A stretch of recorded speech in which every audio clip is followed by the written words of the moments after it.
Dang. This should be an easy game for the Ravens, though.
To technical difficulties is there.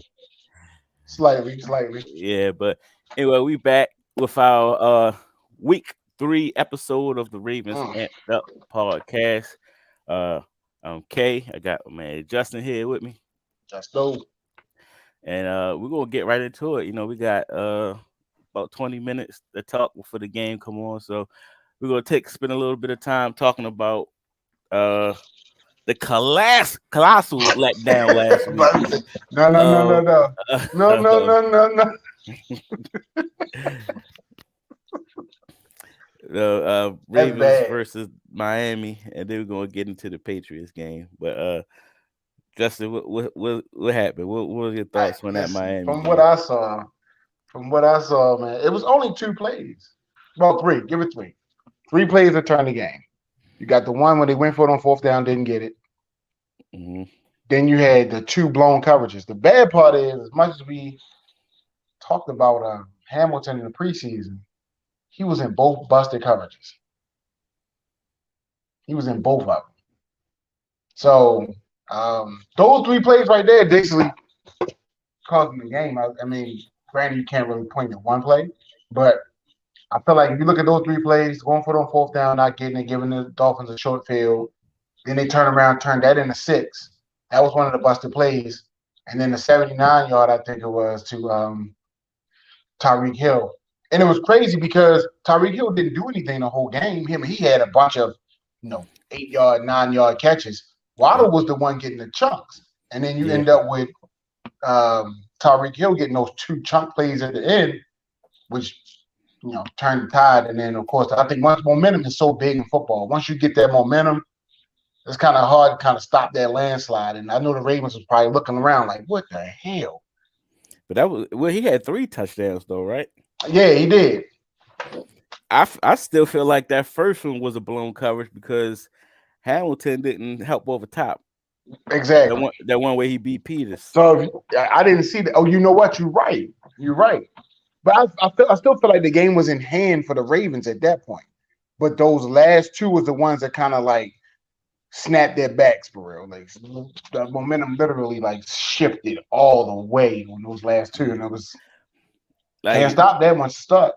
and it was crazy. It's like 99 times out of 100, Ravens win that game. Like any Oh, one thing happens differently in that game, did you see the they the win. the, the stat? Which one? The teams entering the fourth quarter under down by 21, 711. Oh, excuse me, 0 and 711. Crazy. The Ravens only team. Crazy. Excuse me. They're the only team that lost by entering the fourth quarter up by 21. Only way that's not, and I think it's still going to be the worst loss of the season. But the only way this can turn from not being the worst loss of the season is if Miami goes out and beat Buffalo today. Well, that's not to go too far into them, but Buffalo playing with a pickup squad. They done lost the starting safety. 3 of the D linemen not playing. That's They still got Josh Allen. They still got Diggs. true indeed. But you got 3 sides of the ball. So, and if you don't have both safeties, I feel like Micah Hyde is more of the ball hawking safety. Yeah. So he's out for the year. Mm. So it changes, man. It changes a lot. So what you We'll think? see. What you think about Miami though? Because coming into the game, and I still kind of feel this way. We always was talking about Tua doesn't have the arm strength to be accurate down the field, which I still have questions about because those plays were wide open.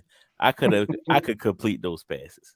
Okay. So, like, what are your thoughts on Tua and the Dolphins? Because you see how I was going the first 3 quarters. Right. If you look at it, um, well, first off, I'm a Tua believer. I watched it at Alabama. He came in as a freshman and he lit Georgia up.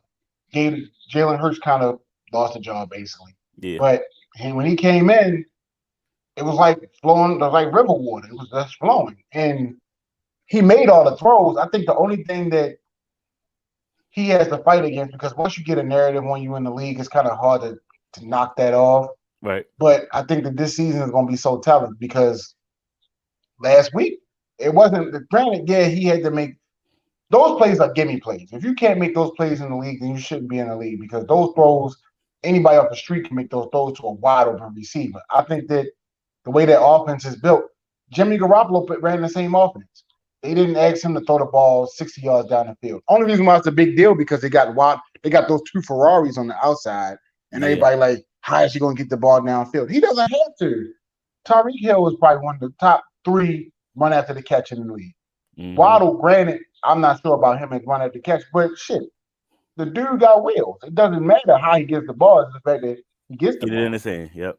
So I don't think that. I think people put a lot of stress. It's just like people do with the Ravens. They need to have a top receiver. I'm like, the offense works. Why do they need to have a 1,500-yard receiver? If the offense works, the offense works. We don't. I think that it's one of those things where people think like, I gotta have this and I got. You don't have to have all of that. Right. So Tua doing his thing, I think because he tore the Ravens up underneath. Yeah. Tore them up. I mean, he threw the ball 50 times. I think he had like 38 completions. That's crazy. So should the Ravens be concerned, or do you think that was I think that was a fluke.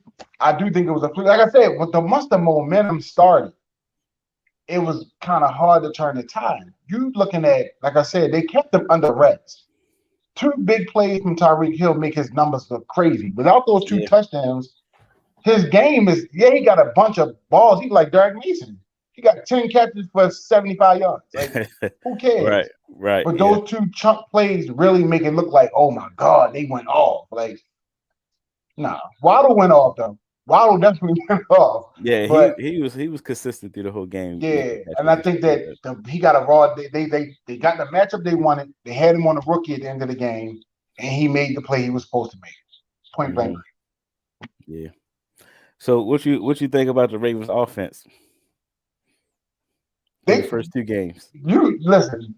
We know what to expect. I think that it was crazy to see Lamar kind of get walked. I didn't see that kind of happening. He kind of explained that, and I saw the press conference. He said he looked up at himself at the Titantron and was like, "Oh, wait, he's right behind me." So, I mean, he didn't get caught though. He didn't get caught, but normally what we see that gap, if it's 15 yards, it'll be 20 yards by the time it gets to the end zone. Yeah. But the offense did what it was supposed to do. We had big plays from Bateman. The running game was steady. I just think that, like I said, once that Miami offense got flowing, it was kind of hard to stop that. The Ravens offense did what it was supposed to do, though. Yeah. So yeah, it was we see that had an Isaiah Likely sighting. Um, as I'm looking on the screen, I just saw a pop up of. I know this is off topic, but just Nah, seen the pop up topic of the Cincinnati Bengals pop up on that screen. What's going on with them?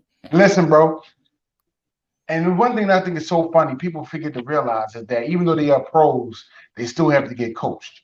Yeah, And Cincinnati went and spent all that money on the offensive line and clearly don't have a good coach because there's no way you spend that much money and your potentially $400 million quarterback is still on the ground. that much. There's no way. And this is why I said they will not make the playoffs because at the end of the day, I don't like Zach Taylor as a coach. The offense is really essentially built around two players. I mean, I'm not saying you can't win like that, but Jamar Chase and Joe Burrow, they kind of had. Of course, they already got the synergy because they both went to LSU and they played together. Right. So it's easy to get that flowing in the league. But once everybody catch on, what do you have? You have to be able to adjust in the league. And I don't think I'm sorry, I don't like Zach Taylor as a coach. And he just gives me super vanilla bland.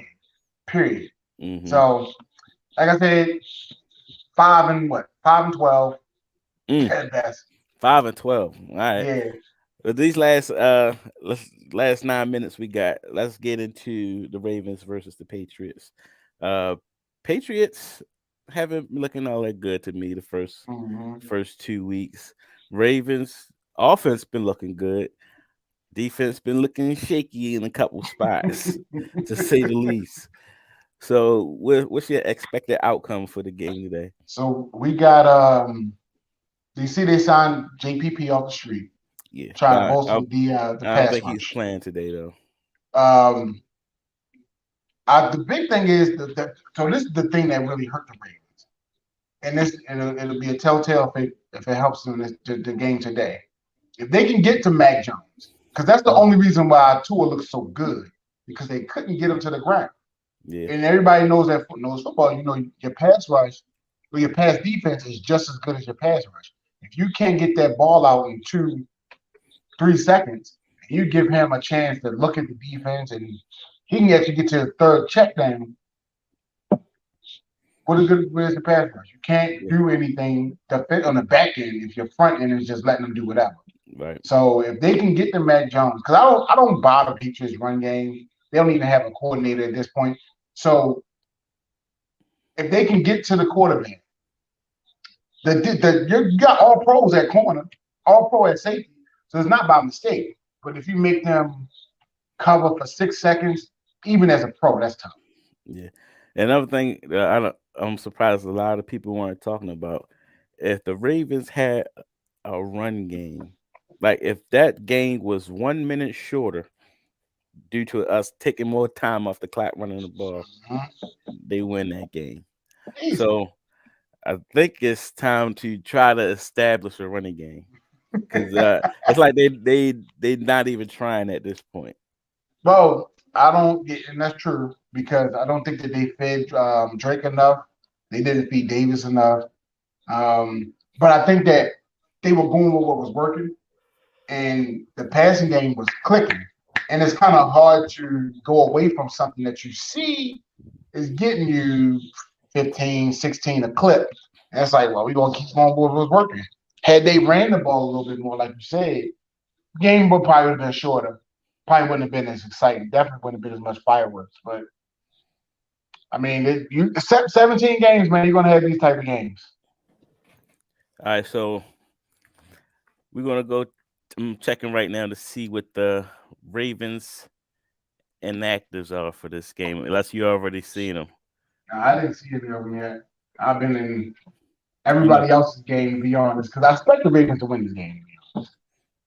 yeah, but I say, I ain't seen them. I'm just that's, To but let me see if I can find them real quick, because a question coming into the week was, is J.K. going to play this game? Oh no, he's out. He's Okay. not playing. Nor neither is Stanley. I do know that. Okay. All right. I don't know. You sure about that? That was the report yesterday that he was out. All right. So I'm looking at the inactives. Okay. Inactives are James Prochet, Kenyon Drake, Daryl Worley, Ronnie Oh wait, Stanley. you got two running backs in there. That means he got to play. No, it's only one running back on here. You said King and Drake. Yep. Daryl Worley. Okay. He a cornerback. Ronnie Stanley and Brent Urban. So JK's not on an inactive list. Okay. So we'll see what that means. And as far as the Patriots, we got Myers Jacoby, Kyle Yeah, Duggar, that's that top receiver and that uh, top DB. Sam Roberts, Raekwon McMillan, Bailey Zapp, and Sean Wade, the former Raven. Mm-hmm. So the two first names you said though, their top receiver and their top DB. And Jacoby Myers and Kyle mm-hmm. Duggar. So I mean, granted, they still got Nelson Aguilar, but we don't know who Nelson Aguilar is. He's a run-of-the-mill guy. Shouldn't have a problem getting him under yeah, control. I think the Patriots at this point are more of scheme team and not necessarily a player. I mean, they've always been a scheme team if you want to speak about it, but right. I think that their players that they have now, a bunch of no-name people or a bunch of guys that are kind of like middle of the road. So nothing that is really like, oh, we got a game plan for this guy. You just can't let them slip through your fingers because they are pros. So Yeah. turn around, put up 100 on you if you're sleeping on them. Yeah, so it looked like we have a good chance of seeing at least a couple carries from JK today. So Okay. that should be exciting to see. So for the people that's in here, y'all been real quiet. It's a lot of people watching, but nobody's saying nothing in the chat. I just want to make sure it's even working since we was having those technical difficulties earlier. But if y'all in here, let me know what your score prediction for the game is. Whoever picks the score exactly, Justin is going to give you some money. So make sure y'all put your score. Your Hey, scores. listen. If you pick the score right, I got some money. I got some money. When you say how much, Undisclosed amount, yeah, absolutely. yeah. When you say how much, but whoever picks I might chip in a couple pennies. Okay.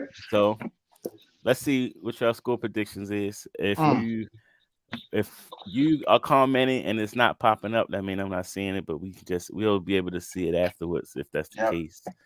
But yeah, so 3 minutes till kickoff.